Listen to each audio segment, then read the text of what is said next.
Welcome to Forbes Movies. Joining me now is Scott Mendelson, a Forbes Entertainment analyst and box office pundit. Scott, thank you so much for joining me. Well, thank you very much for having me again. It's a pleasure. Well, let's kick it off. What were the box office winners and losers this weekend? Well, there were only two wide releases this weekend, one of which was Barbarian, which topped the box office with a halfway decent $10 million opening weekend.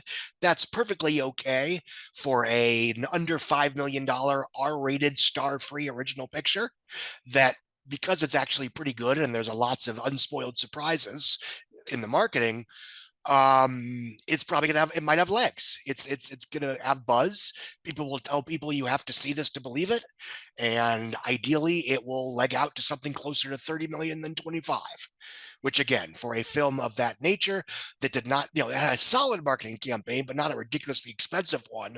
That's a solid result. Brahmistra, I believe that's how you pronounce it. I apologize. Brahmista Part 1 Shiva opened in semi-wide release from 20th Century Studios and Disney. It is a big budget Bollywood picture. It's an action fantasy that's intended to launch a cinematic universe. Um, Why the eye roll? Why the eye roll there? well, because honestly, that's the problem with the movie is that it basically repeats all the mistakes that Hollywood spent 10 years making after the Avengers.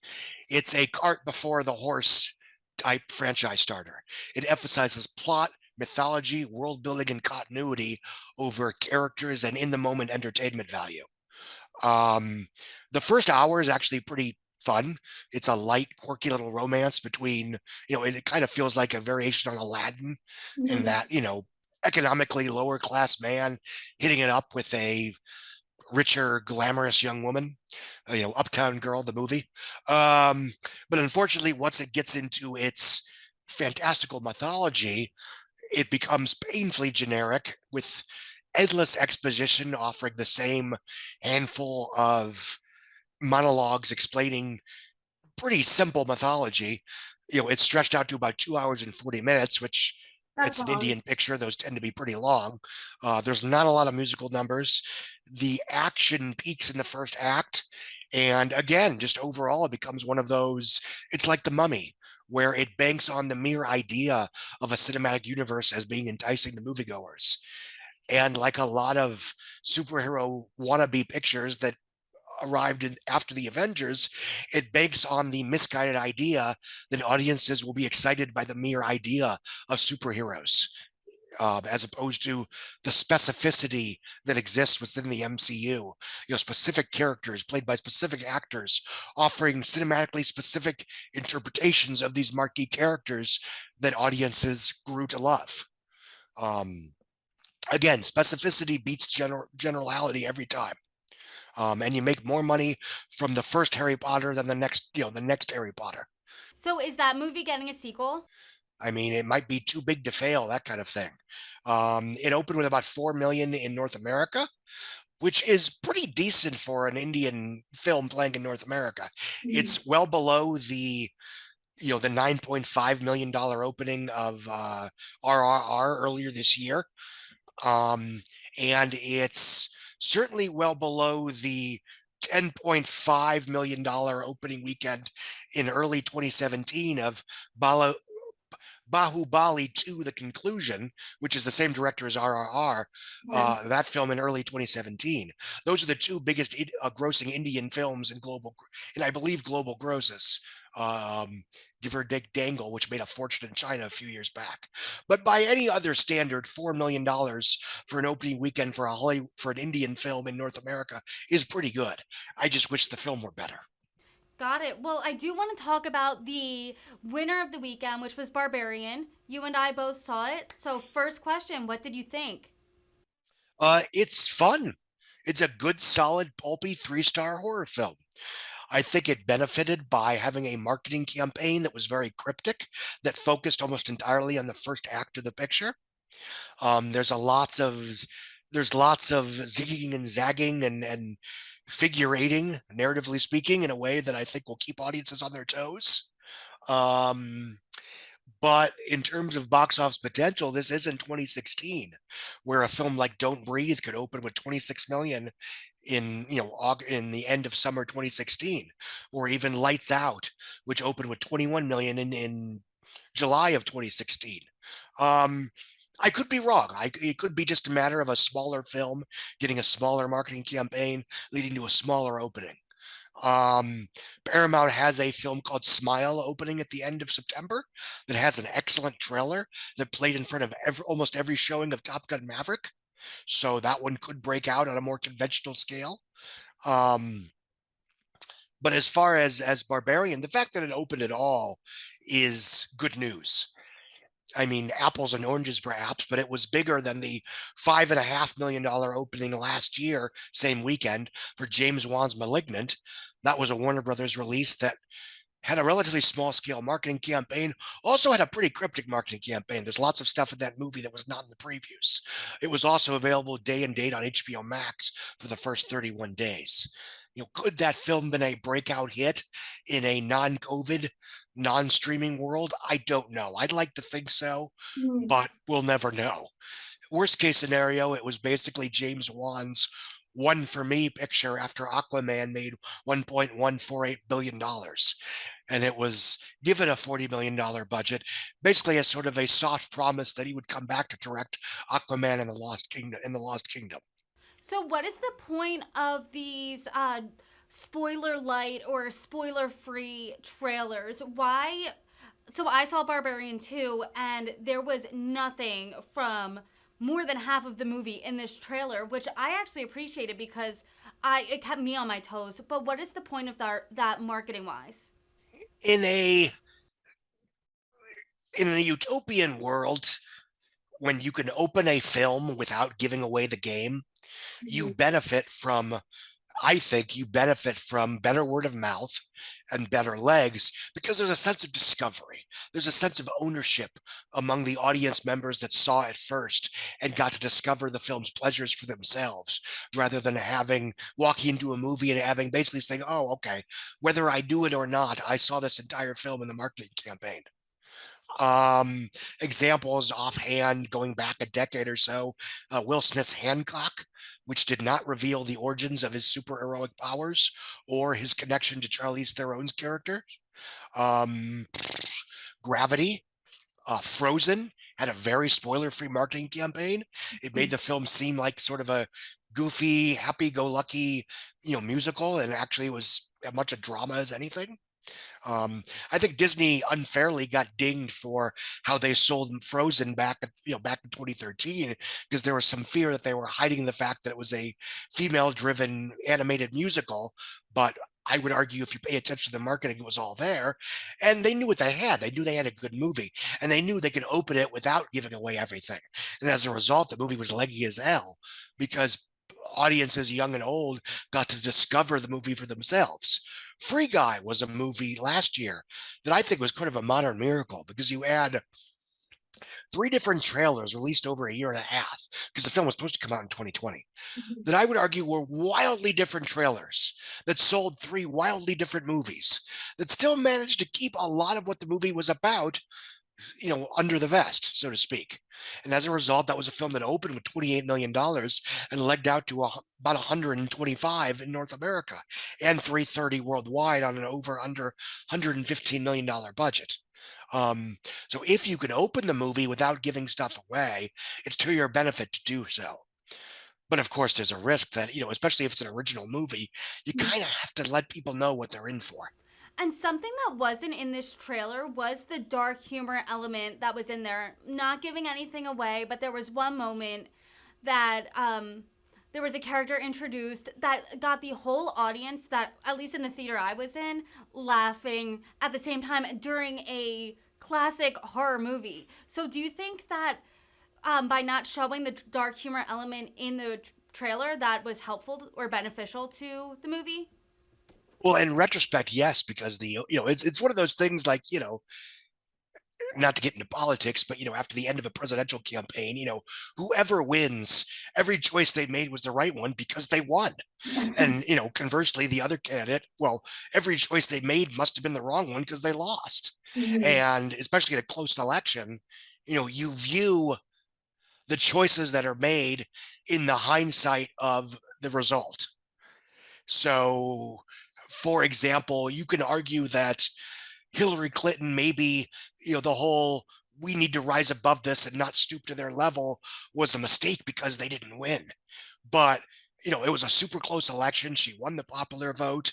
And without getting into, voter suppression and foreign interference and other shenanigans that involved in that election, if that goes a little bit a different way and she wins the electoral college, then every choice that she made was the right choice. Of course. So when you're dealing with marketing campaigns for films, it's whether it was a good idea or a bad idea is often entirely about, well, what did you get the result that you wanted?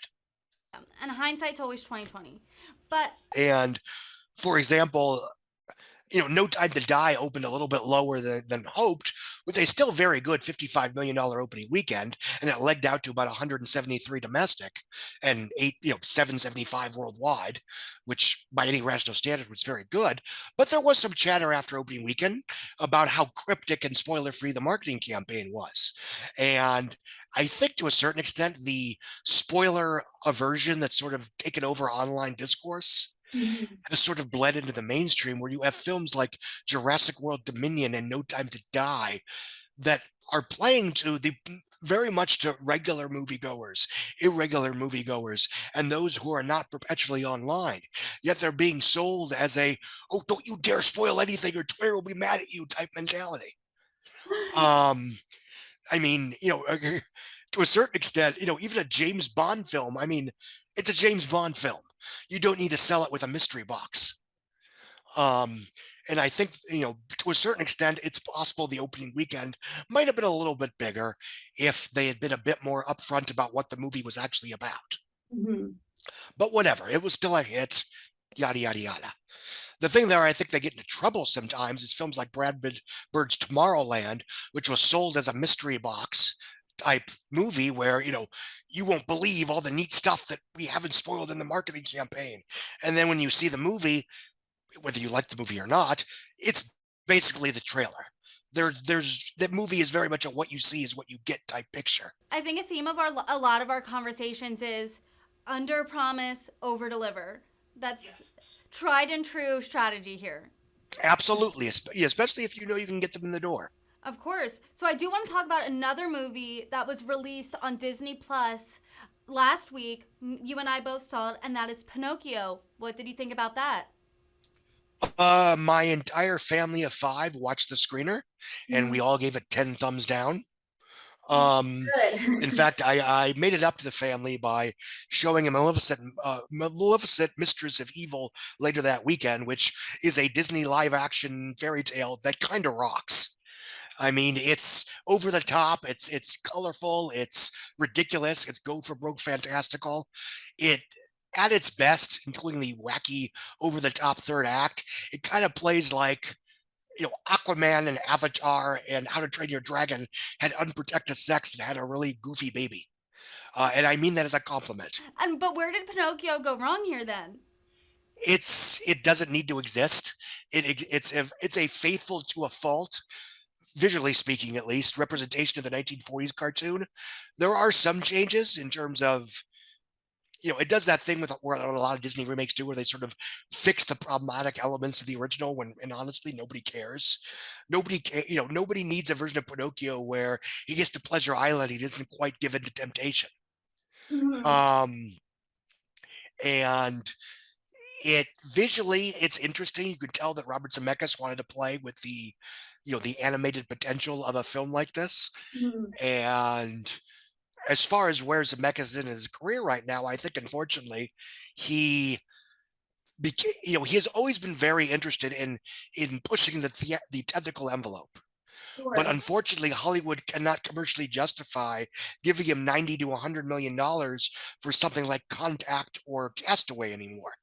So he either makes something for like $30 million like The Walk, or he signs the IP check for something like The Witches or Pinocchio and just does the IP but gets to play in the toy closet. So I think this begs the larger question, why is Disney churning out these live actions of their animated hits? Because some of them are very successful, because there is a desire to have these live action versions of these well-known and sometimes in public, God, I apologize, I'm having a brain fart here. What's the term when something's not copywritten? Public domain. Yeah. These stories that are in public domain, they already have the definitive animated version of those stories. They are trying to also create the definitive live action version of those stories as well. So when you think of Pinocchio, Snow White, Cinderella, Sleeping Beauty, etc., etc., etc., stories that weren't necessarily, they didn't necessarily start as a Disney movie, you Mhm. think of the Disney version, no matter which other ones are out there and exist in the cinematic realm. Um, so and also, unfortunately, we live in a world where it's very, very hard to get audiences to take a chance on something new, whether it's something that's explicitly original or whether it's a new to you adaptation. Um, if Tomorrowland had done better, if A Wrinkle in Time had done better, then I think Disney would feel more confident rolling the dice on something kind of sort of new. But we get the entertainment industry we deserve. And right now, as we saw with D23, Disney is going all in on nostalgia. Whether it's movies, it's sequels to Inside Out 2, theatrical, not as streaming sequels to Hocus Pocus and Enchanted, or streaming shows based on Willow. The word of the day is nostalgia.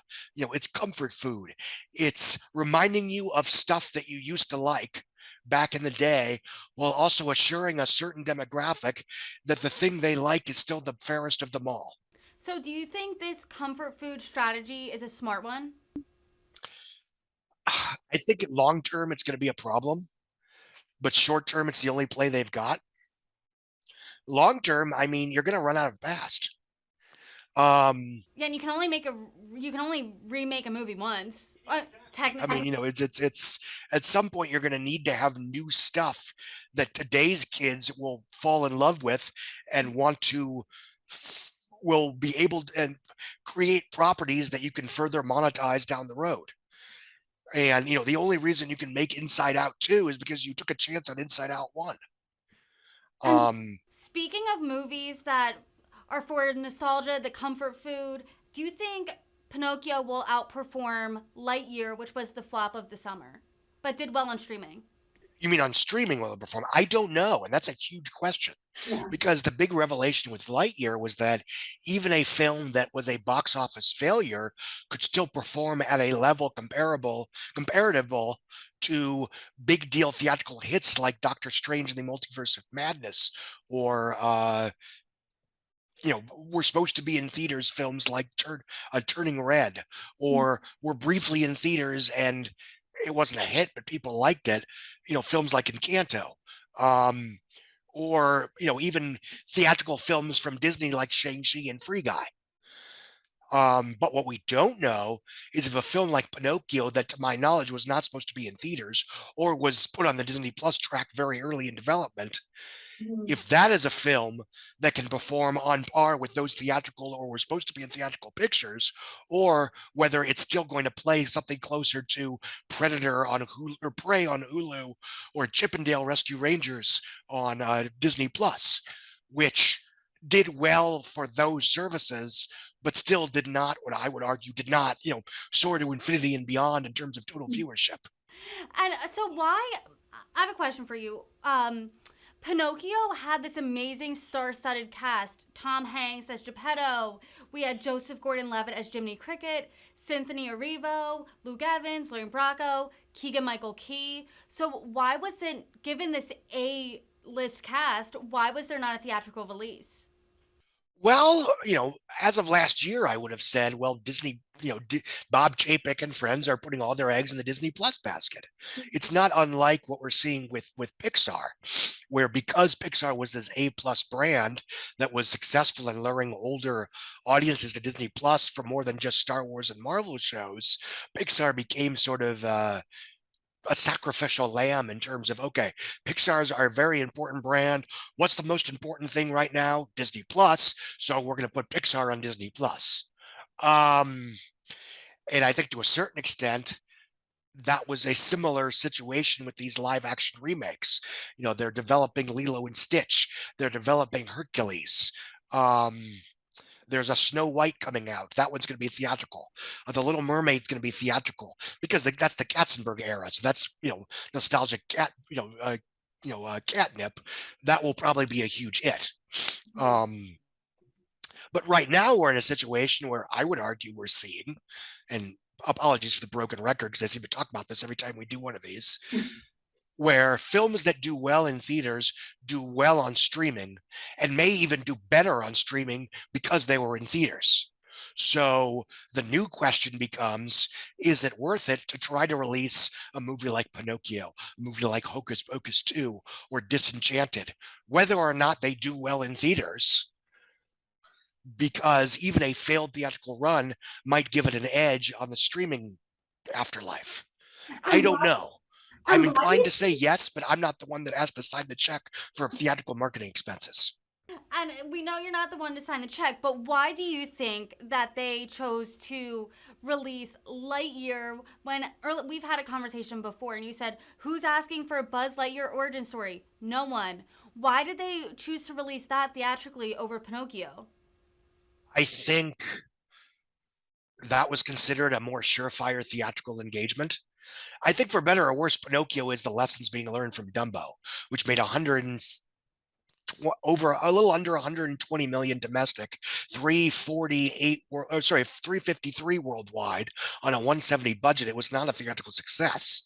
And I think the lesson of that was that just because people are going to show up to Aladdin and The Lion King and Beauty and the Beast and these Katzenberg era, when I say Katzenberg, I mean Jeffrey Katzenberg, who was running the animation department in the 80s and the early 90s. And that was called the Waking Sleeping Beauty era. And there's a lot of fondness of generations my age and a little older and a little younger for that series of films. And when you look at the Disney remakes that have been the most successful, they're generally the Katzenberg era ones: Beauty and the Beast, The Lion King, Aladdin, probably The Little Mermaid.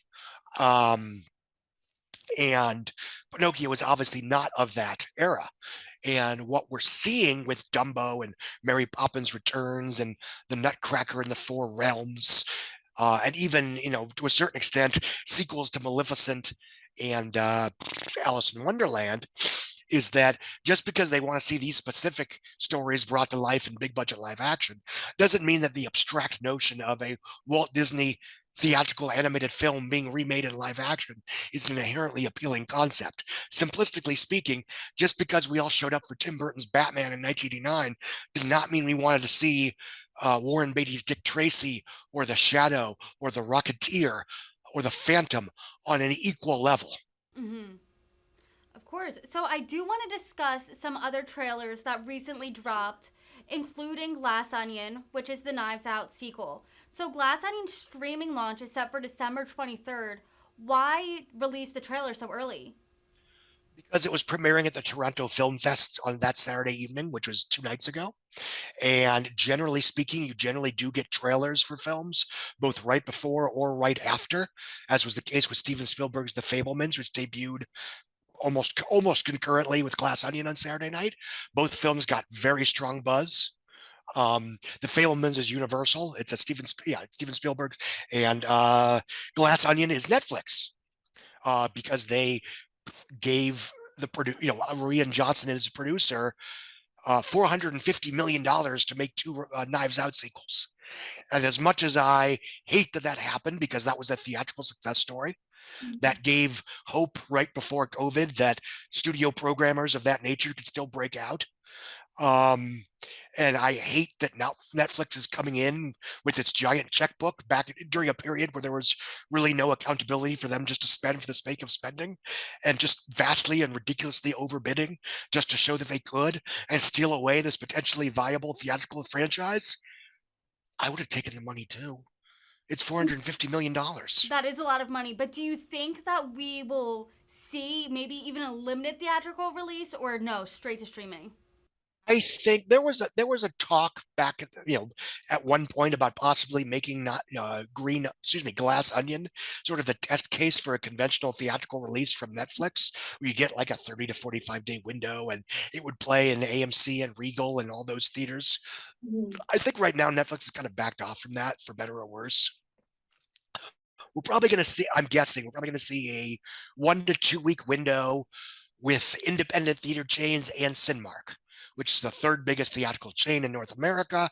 They do play Netflix movies. I mean, I've seen a few of them at Cinemark.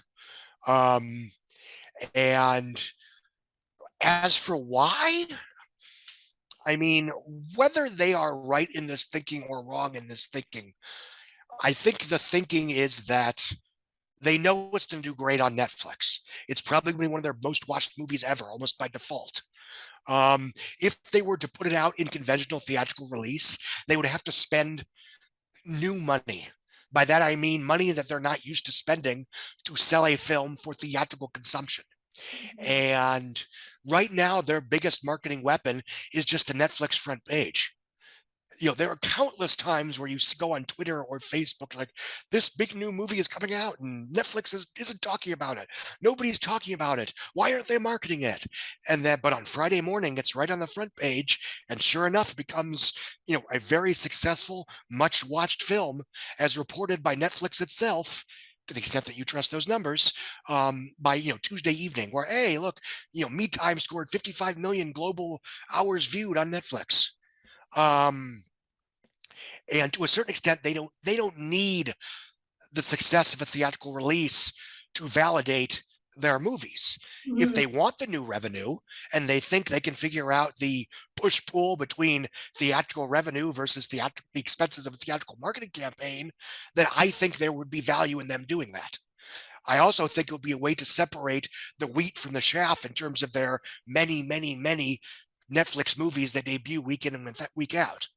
I was kind of hoping that's what they were doing in May of 2021, where they gave Zack Snyder's Army of the Dead a week-long theatrical engagement in Cinemark and elsewhere, while they basically buried Joe Wright and Amy Adams' The Woman in the Window, which was not a good movie. And it was bought from 20th Century Studios and Disney because it was not a good movie. That being said, if they do release Netflix, Knives Out in theaters, they give it the full-blown theatrical marketing campaign, they spend the money, and what if it doesn't open well because everyone's just waiting for Netflix? Not only is that a waste of money, now you have a stigma of failure around this film that otherwise would have been an unmitigated success. That's a good point. And how did Knives Out initially perform in 2019? It opened with about $40 million over the long Thanksgiving weekend. It legged out to 163 domestic, which is a new record for a live action Thanksgiving opener.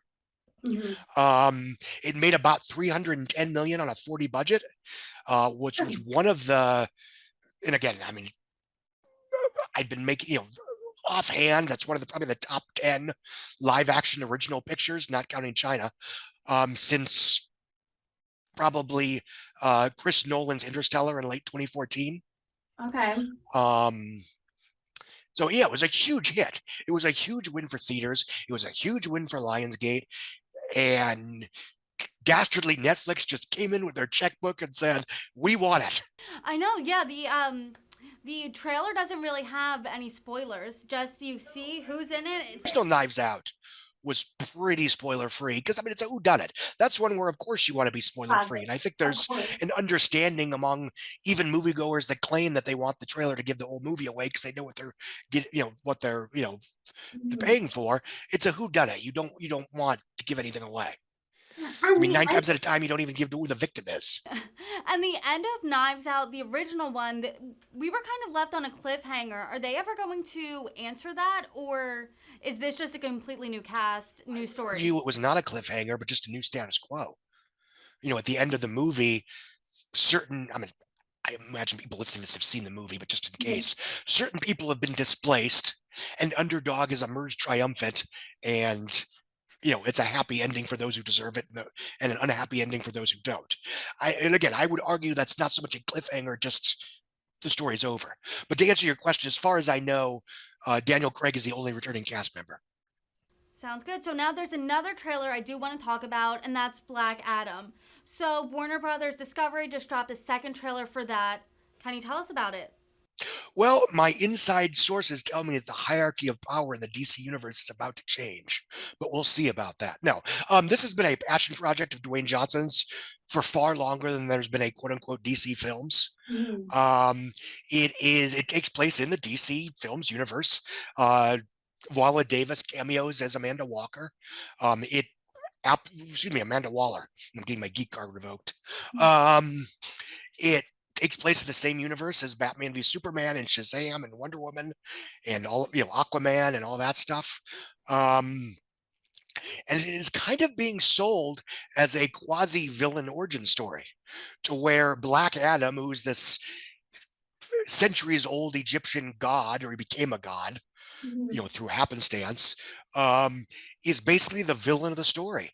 And it's up to the Justice Society, Hawkman, Atom Smasher, Dr. Fate, other characters that I'm not nerdy enough to know off the top of my head, so I apologize, have to team up to stop him. And that's an interesting look, where the idea that the title character is basically the villain of his own trailer. Now, we know how these things work. I'm guessing he's going to eventually break good and is going to be at least a vaguely sympathetic anti-hero by the end of the film. It is a New Line Cinema picture, so I don't know what the budget is. Generally speaking, New Line Cinema films aren't as expensive as conventional Warner Brothers films, so it's possible this film costs closer to 120 million than 180 million. I don't know. I don't want to speak out of turn. Shazam was 90. Shazam 2 is apparently like 125, give or take. That was also a New Line picture. It looks fun. I like the cast. I like the director. As I believe his name is Jim Colette Serra. I'm sure I butchered that. I apologize. He directed Orphan. He directed House of Wax. He directed Blake Lively's The Shallows. He directed a bunch of most of Liam Neeson's very best post-Taken action films. So the ones that he did after Taken, Run All Night, The Commuter, Unknown, Nonstop. Those are all, I would argue, most of his best action pictures over the last decade. And they all were very old school, pulpy Hitchcock films, in that they were B movies, they were unapologetically crowd pleasing, and they kind of cast Liam Neeson as an in over his head underdog in this Jimmy Stewart vein. Now, I was not a huge fan of that director and Dwayne Johnson's last film, Jungle Cruise. That was Disney's Jungle Cruise. I'm hoping second time's the charm. Otherwise, Liam Neeson is going to have to make Taken 4 about rescuing that guy from Dwayne Johnson's diabolical clutches. I've been making that joke for 2 years. I'm sorry. I love it. I love it. That was my first time hearing it. So I do, before I let you go, Scott, the 74th annual Emmys are airing tonight, and HBO Succession received 25 nominations, which is the most, followed by Ted Lasso and HBO's The White Lotus, which each received 20. Do you have any favorites? By happenstance, I've actually seen a lot of the nominees this year. I mean, both because I think it's a very good show and because I think we need to throw network TV a bone. I hope Abbott Elementary sweeps the hell out of the comedy categories. It's basically the only representative of old school network television, which So I think good. is dumb because there's still good stuff being made there. Mhm. It's just unfortunately the cable shows and the streaming shows tend to get all the buzz and the free media attention and what have you. So I'm a huge fan of Only Murders in the Building.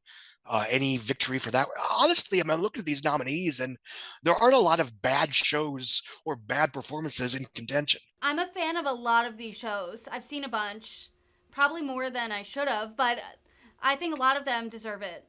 Oh yeah, I Yeah. mean it's It's a tight again my own race. personal preference. I hope Abbott Elementary kicks ass just on principle. I mean, in terms of limited series, I hope uh, what's it called, the Dropout wins, because of all of the rip from the headlines tech, true crime tech blunders, yada yada yada, or movies like or limited series like Pam and Tommy, Inventing Anna, Impeachment. I think the Dropout is by far the best of those. Got it. So I Well, think it's the only one that I wasn't thinking this should have been a movie. Well, Scott Mendelson, we will leave it there. We'll see who the Emmy winners are. And until next time, thank you so much. One more thing, if I may. Of I course. saw it on Friday night. It comes out this Friday night. The Woman King kicks ass. Go see it. Okay, well, we will see. It comes out this Friday. Yes. I will see it, and then we will report back. Thank you so much. Thank you very much.